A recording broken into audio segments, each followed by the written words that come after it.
Welcome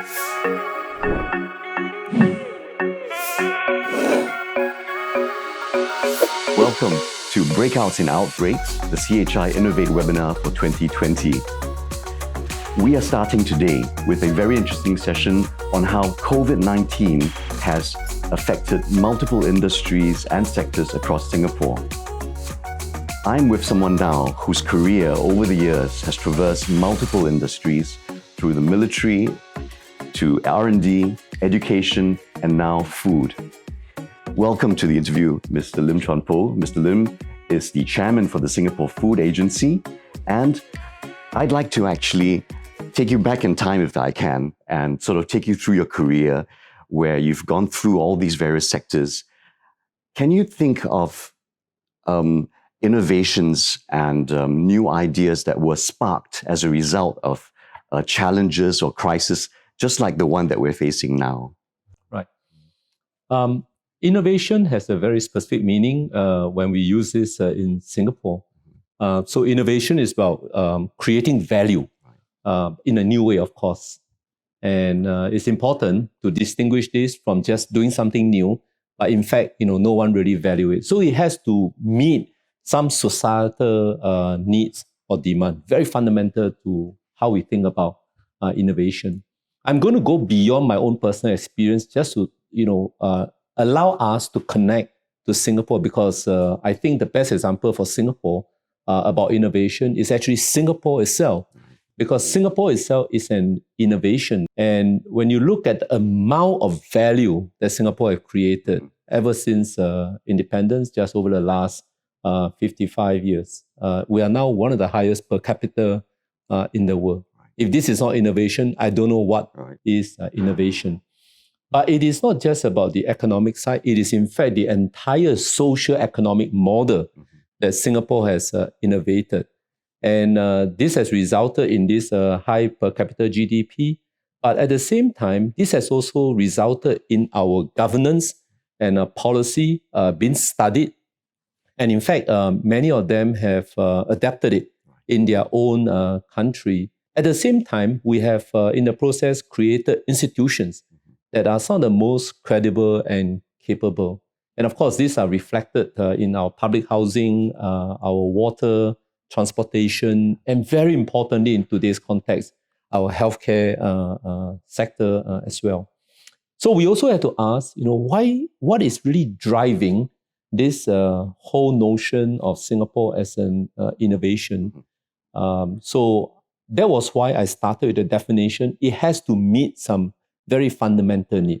And this is particularly important against the backdrop of COVID-19 crisis, because when you have a crisis, when you have a fundamental challenge, if you respond to it, that is almost the biggest catalyst, biggest spur for you to want to innovate. So for Singapore, it started off with the most basic of all, existential challenge. If you cannot innovate, you cannot survive, that's it, good luck to you. So we were driven by the need to survive. How do you make a living? How do you live? And to do so not just for today, but to do so in a way that is sustainable and, more importantly, aspirational, so that people be excited by tomorrow and you know that there's a future for your next generation. So it's both sustainable and aspirational. And this, I think, has driven Singapore since independence till today. And this will exactly be the kind of issue that the next generation will have to think about, how to continue with this Singapore as innovation. Let me now, since I am part of the Singapore Food Agency, transit the example from this national level Singapore to SFA as a Singapore Food Agency as a recent example. Before, and of course today we are still by and large in that situation, Singapore import over 90% of our food. And we probably have less than 0.5% of our land set aside, to produce our own food. So that was before. But in the last, period of time, especially in the last 10 years, there are some very profound global changes, the global trends. So what has changed? I think the global trends are very clear. Based on the UN projection, the world's population is likely to be just shy of 10 billion in 30 years' time by the year 2050. This is 2.2 billion more than where we are today, which is 7.8 billion. So a lot of human activities, have to be generated just to meet these demands coming from this additional population. Arising from these human activities, in this positive feedback, you are going to have sea level rise, and the amount of arable land for producing food, in fact, will be diminished. So you are going to accelerate into a food security, drastic food security situation in a much more, much faster way, accelerated way, unlike a linear projection. And there's also a relationship between these human activities and pandemics. Because of humans coming into closer proximity with animals, which is why nowadays we have a lot of exposure to zoonotic disease. So because of this very fundamental global trend, we need to ask ourselves, how we used to think about food security, is it still adequate? And this is really what drives the need for Singapore to rethink, and hence the creation of the Singapore Food Agency to ensure food security from farm to fork. Of course, we don't want to throw away what worked, which has always been a primary strategy of food import, supply, diversification. So that works, and we want to retain that. But then the question is, how can we enhance that? How can we make it more robust? Right. And because of these challenges globally and leading to supply shocks, this is why we felt that there's a need for significant, meaningful local production of food. So a very bold target was set, what we call 30 by 30, Singapore to produce 30% of our nutritional needs by the year 2030, coming from land space allocation for food, today of less than 1%. In fact, we're probably using about 0.5% today. Just to give you a sense of the stretch. If Singapore choose to produce food the same way that Germany does today, and they produce 90% of their food plus some export, we will need 18 more Singapore. This is the stretch. Okay. So obviously we cannot do it the same way the Germans are doing. We need to use very different approaches. Innovation has to come in a big way to meet these needs, of course, leveraging on science and technology. So one of the driving scenario, obviously for the creation of SFA, were the supply shock. And in fact, when we test it against our import diversification strategy, the one that will really have the global impact, interestingly, and obviously we are seeing this today, is a pandemic. So we ask ourselves today, in the middle of COVID-19, did it indeed create a kind of challenges that we anticipated? And in many sense, it has borne out. The good thing is just reassuring the audience here, and of course the wider public, is that by and large our food diversification strategy work. That's why we all can still have our food. None of us are deprived of enough proteins, and in fact, highly enjoyable food. So by and large, that strategy work. But we have seen reactions by national government. Their first instinct, because of this pandemic, is keeping the supply to themselves as first priority, and sensibly so. They elected this government. Obviously, they respond to their own citizen first. So they hoard their supply. And medical supply is very evident. And some of them were, in fact, quite ugly in terms of hoarding of medical supply. But it has also gone to food, including in regional country.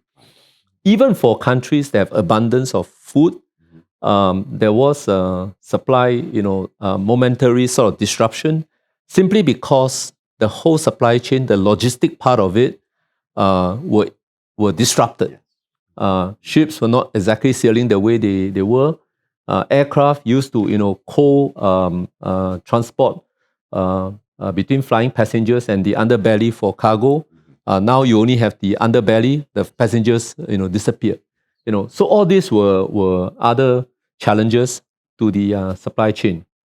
But because of active management, in this case, SFA working very closely, MTI, and of course, MOT and the other agencies, were able to, very short order of time, be able to bring the food in. But clearly, pandemic is a very major disruption to our food import diversification strategy as we sort of envisage this in our scenario. And it has borne out, but because of very proactive management. And of course, in the case of Singapore, we're able to stockpile a lot of our staple, for a very meaningful period. So we can deal with the food security in a way that, has not caused any discomfort to the population. Well, this crisis and previous crises have always forced people and industries that don't normally work together to actually work together and collaborate. What are the difficulties and the challenges that you've sort of observed through the years and through the different crises as various sectors morphed and stepped up and partnered up to face challenges and crises? I think this is the most pertinent question because if everyone behave appropriately, rightly, actually we are not expected to have crisis, but we are human society. We are fallible. That's why we have crisis. So very pertinent question. Let me read some data from the Worldometer, and this is accurate as 30th of June. I just want to mention the 5 countries with the greatest number of infections and deaths per million population, and then likewise the 5 countries with the least number of the same set of data. So, greatest number of infections per million population. It may surprise many people in this audience. US is there, but the US is not number 1. Number 1 is Qatar, 33,872. Number 2, Bahrain, 15,000 plus. Chile, 14,000 plus. Kuwait, 10,000 plus. And then the US, 8,103. Singapore, 7,005. One observation that you can almost pick up is that in a number of these countries, a large part of the infection is actually with their migrant worker. Immediately, it calls upon a focus post-COVID that people have to address. And Singapore is already attempting to address this, even as we're responding to COVID. Least number of infections per million population, Laos, Vietnam, Myanmar, Cambodia, these are Southeast Asian countries. So there's a sort of proximity to the things that happened in this part of the world before. And then there's Angola. So these are countries that have infections per million of 3 to 8. Singapore, of course, in this region, but 7,005, that I mentioned earlier. These are the countries that actually have very low infections. And I think by and large accounted for with very strong measures upfront. Greatest number of deaths per million population is surprising, I think, to many because they all came from the West. Belgium, 841. UK, 642. Spain, 606. Sweden, 526. I believe we have a Swedish speaker here. That's tomorrow. That's right. Tomorrow. I think he has to prepare for response to this. France, 457. US in the same pack, but not exactly in the top 5, 389. Singapore, 4. Here, there are a lot of questions that need to be answered. Especially, these are all leading advanced economies. These are all countries with deep research capabilities. These are all countries that understand, infectious disease. And given the years of knowing what this pandemic can cause, why did they ended up with this set of outcomes? And each country is a bit different. But I think a study into this will be important so that hopefully it will not be repeated. Least number of deaths per million, Sri Lanka, Uzbekistan, Thailand, Ethiopia, and Zambia. These are all less than 1 or at 1. So why these different outcomes so far? That's a very important question. Here, I want to tease out the theme that you all have, which is leadership and innovation in crisis, into another branch of it, which is leadership and innovation for crisis, alongside leadership and innovation in crisis. So what is leadership and innovation for crisis? I asked my staff to do a check. If you go to Amazon, you actually can find 460 books written on the 1918 pandemic. And I, during this period of time, have read several of them, and I'll commend everyone to read the one by Laura Spinney, because the same issues that we face in intense way during COVID-19 were addressed in those books. Face mask issue. Why is face mask widely adopted in the East, but somehow, abhorred in other parts of the world? And the so-called effectiveness of face masks. And yet face mask is actually one of those issues that was work in progress throughout COVID-19. So this is something that I think we need to ask, it's an issue that ought to have been resolved even before the crisis. Likewise, naming of virus, again discussed in their book.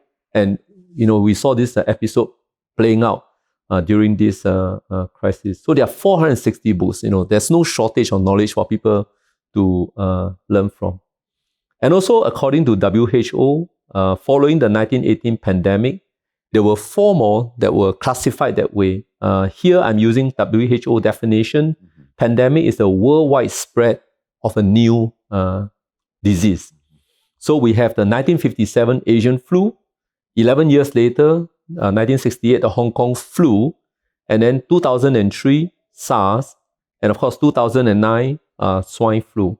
If there's any common pattern here, is that Asia is very well rehearsed because we've been afflicted, so it's in our instinct. And in fact, the common observation is that the countries that went through SARS 2003, they all have acquitted themselves so far very well in this SARS-CoV-2 COVID-19. Let me now move to leadership innovation in crisis. I just want to get to the point where we don't see leadership and innovation for crisis and leadership and innovation in crisis as different form of leadership and innovation. It's actually on the same continuum.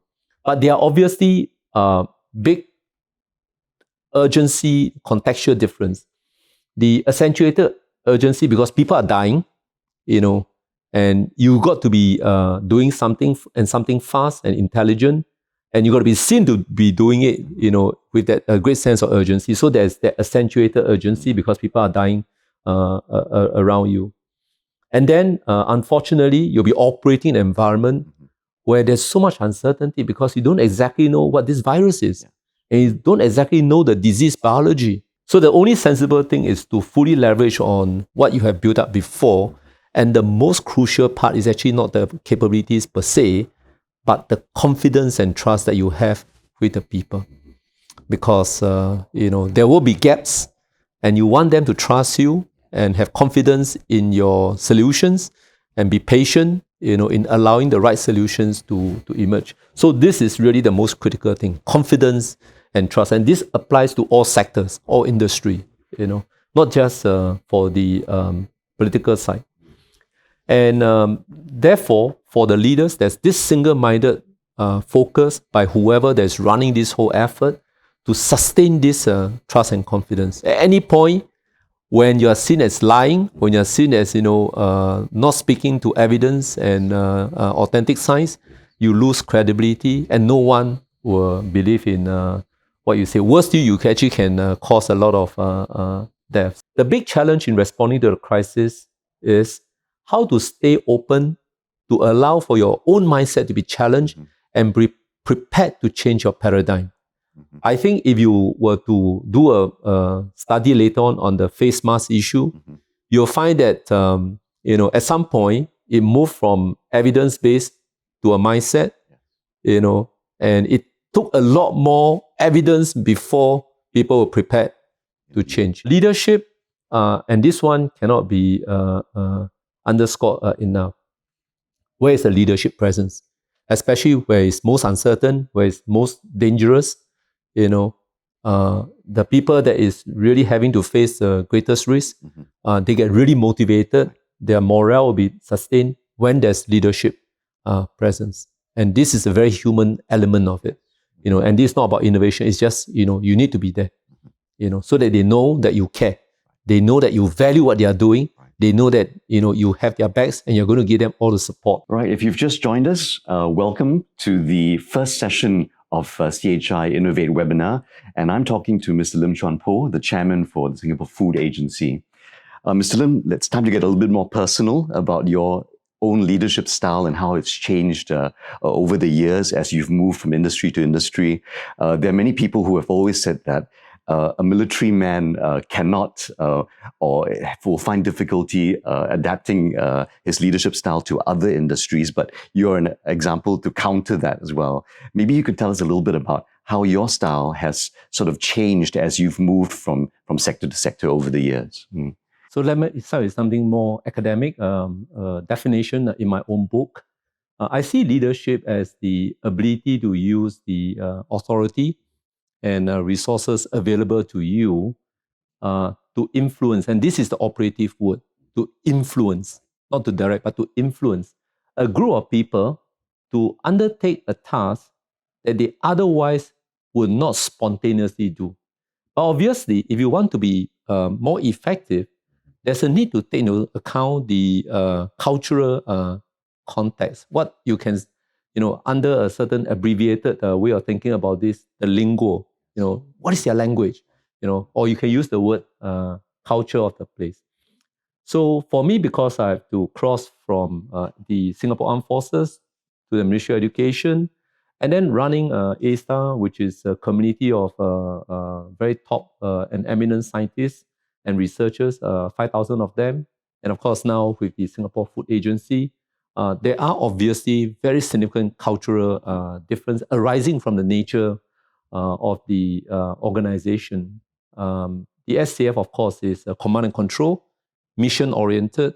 You cannot spend time, having this deep deliberation over the mission that's given to you, because after you finish 5 hours or 5 days of that, mission is over, war is over. When I transited to a Ministry of Education, I think the thing that I invested the most time to really, allow myself to over time become effective is to learn about a culture. And you cannot learn about a culture by asking for staff papers and read the staff papers, because this will be very filtered information. A large part of that is allowing yourself to be immersed with them. So the initial period of my transition to the Ministry of Education was really invested in going down to the schools, going down to the schools, visiting the schools, obviously observe their programs and so on. But the most insightful, valuable, and a big learning for me is when I have the conversation with the teachers, with the students, because you picked up, the nuances, you really know what they value, and you know the cultural aspect of the entire setup. So over a period of time, once you start appreciating this, when you engage them, you are not just communicating, you are connecting with them. The same thing happened when I have to transit to A-Star. If there's one thing that researchers, scientists almost instinctively had a reaction against, it is subject to regimentation.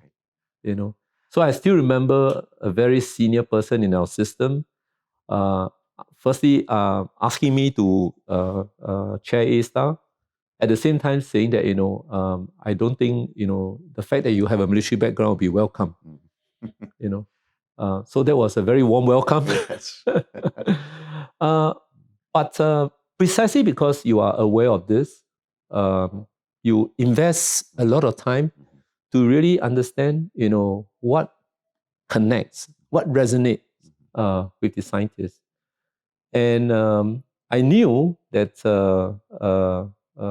I've been received by them when one day, one of the leading scientists very proudly introduced my military background, because it became a source of pride, that I came from the military rather than, how come we have a military person running a research organization. But I cannot, of course, say that applies to everyone in the organization. I'm sure there'll be many other people with differing views. But, one of these, international top scientists actually said that. To me, it was a good feedback. So the cultural element, cannot be underestimated. And I guess this is true for anyone, moving from an area where they have deep understanding, deep domain knowledge to another domain. So it's not, in some sense, that unique, except that in my case, it's a much bigger jump, from one to the other. Let me share with you an insight that I gained arising from my work in A*STAR, and I spent time trying to learn from others who had to run a research organization. So I visited Boston, spent time at MIT. I will not narrow down to the specific institution, but the conversation ensued. And then we were focused on one topic: how do you get scientists to collaborate? And of course, clinicians are not too different from scientists, so you can take home whatever lessons you want from this sharing. So this very brilliant young scientific leader in MIT realized that if only he can bring some of the luminaries together into a room and then engage in a conversation, he should be able to identify some of the most interesting areas, direction of research, and everyone can benefit from this. So he shared this idea, and then people say, yeah, good idea. So at the Fateful event, over 70 of the top people responded, and they turned up physically, interacting and then, brainstorming, and then, a lot of conversation. And of course, amongst the very open-minded scientific community, people are prepared to challenge each other, politely or impolitely, it doesn't matter. So there's a lot of divergence, as they also have convergence. And he collected all the points over 2 days, and then he reflected on them after the session. And the thing that struck him, and he was not prepared for this, is that he brought some of the best people in the country, and this is the US, and of course the scientists came from all the different parts of the world. They all happen to, do their best research in the US. So he said, these are the top people in the US. Yet I don't get the sense that, the derived topics, areas of research are really pushing the envelope. So it was puzzling to him. So he decided to take this issue to someone who is a lot more senior than him, but very eminent, and said, look, we just went through this, why do you think we have this situation? I got the brightest people together, but they did not come back with the brightest ideas. A bit of a disappointment to him, I'm sure, yeah. Can you imagine you're pursuing a direction? Imagine you are Jennifer Doudna, you are working on CRISPR-Cas9. Yes. Would you go around town and say, oh, this is the hottest topic? Of course not. You want to have your publication, put your stamp on it. Even then, you may not necessarily share your X recipe. Yes. So there is that element inside that dynamic. Right. So he said, okay. And then he went back to think about how to get around this problem. And that's where I benefited from him. So he decided to repeat the whole experiment again, but he took a totally different approach. This time, he started with 2 or 3 people. There was some very clearly complementary and somewhat orthogonal to his own area of research. So you are not competitors. Right.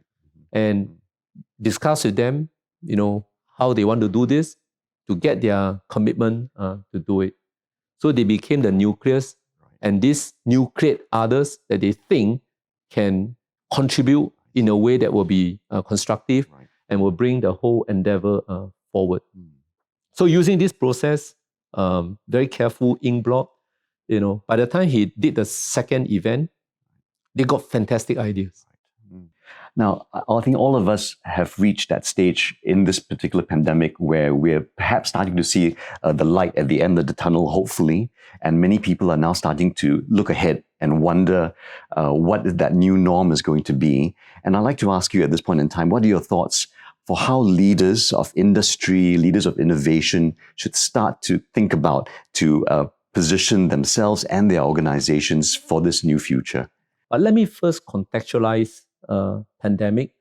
When you think about the 4 quadrants in terms of known all the way to unknown, pandemic is actually a known unknown. You know it's going to happen, and from the first one that's very well documented, 1918 pandemic. This is just a matter of time. When, not if. So it's a known unknown. So we should not think that this is something that will completely change everything that we do, how we live, and how we make a living. It will have impact, of course, and there will be time for us to draw the appropriate lessons. And let me just use 3 broad categories of the so-called entities, especially the business entities. Even within this pandemic, there are those that really prospered. So it's not as though everyone suffered. They prospered because they had exactly the right platform, that the demand of them will boom because of the inability to have physical engagement. So anything that's in the cyberspace, in the digital space, the right capability, right offerings, right services at the right time. Which is why the people that founded Zoom, they are now zooming, away. So for these entities, in some sense, you may think that there's a lot less to think about post COVID-19, because the obvious thing is just continue doing what they are doing because it's so successful. I actually hold a slightly different view. I think for these entities, because precisely they were doing so well during the pandemic, they have the least clarity of how to think about their future. Obviously, there's the formula that is working well, but the uppermost in their mind must be, what will be the kind of disruption that will in fact, make their offerings, their business, irrelevant. And they have to start thinking about this. Just to illustrate, some of these things are not immediately obvious. Everyone assumed that Amazon, because of COVID-19, in terms of revenues, it went up, so profits must have gone up. But the reality is actually for Amazon, profits went down. The share price went up only because of the whole wave of liquidity. It's not because of the actual margin. And they actually had to build a lot of capabilities within their physical fulfillment for safe distancing, or in the case of US, social distancing, to make sure that it is a COVID-19 proof. And in fact, they actually had a lot of labor reaction to the unsafe measure. So that increased the cost, and they are just, responding to that. But even then, it's something that they can fix. More important is what will disrupt that model. But they are making a big money, so I have to leave it to them to put their minds to deal with that issue. There are, of course, those that have done very well all this while, national level, business, and so on, and managed to ride through COVID-19 in a relatively calm, sensible way. And Singapore is one of them. We did not have to incur a lot of debt just to see through this period in order not to burden the next generation. But the social economic model, the innovation that is Singapore, I think needs to be relooked simply because the world is changing. And it's not because of the pandemic, but because against the backdrop of the pandemic, there are bigger forces that are already being reshaped. The US-China relations bring about this move towards deglobalization and straddling all the way from trade to technology is obliging the different countries to then have to decide, which part of this deglobalizing effort do you want to be, or you evolve a new arrangements? In some sense, this is related to what I said about the first group. They need to ask themselves what will disrupt them.